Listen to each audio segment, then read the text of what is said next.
কবে যে হবে টেনশনে আছি যে কবে হবে। তো বন্ধুগণ, আফজাল এখানে চলে আসলাম। আফজাল কিন্তু বিজনেসম্যান একজন, এর জন্য ওর কাছ থেকে আমি প্রশিক্ষণ নিচ্ছি আর কি, কীভাবে ব্যবসা করতে হয়।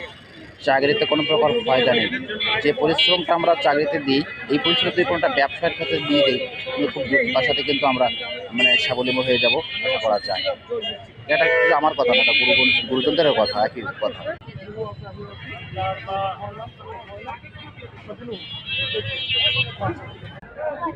আফজাল কিন্তু ড্রেসটা পরে দেখলো যে আসলে এটা পুরুষের নাকি মহিলাদের।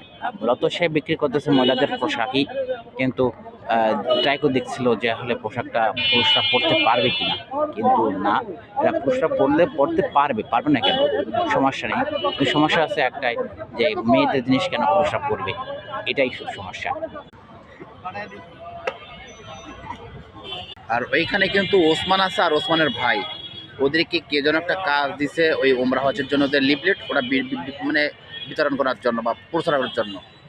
আসলে ফিরে ফিরে বাতাসে একটু শীতও লাগে, কিন্তু আফজালের মনে হয় শীত লাগে। ও নাকি গরিব মানুষ, মানে শেখ হাসিনা চলে যাওয়ার পর থেকে ওই শীতটা বেশি লাগতেছে, কারণ তখন শীত লাগতো না। দোকান দিয়ে তারপর গরিব মানুষ। শীতের আমার কাছে শীতের কালেকশন আছে, বাট আমার শীতের কাপড় নাই।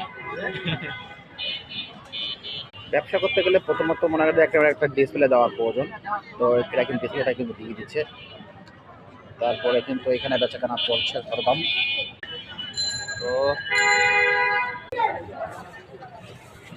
কি কটা বিয়ে করছিস? 100 টাকার বিনিময়ে প্রচারের জন্য।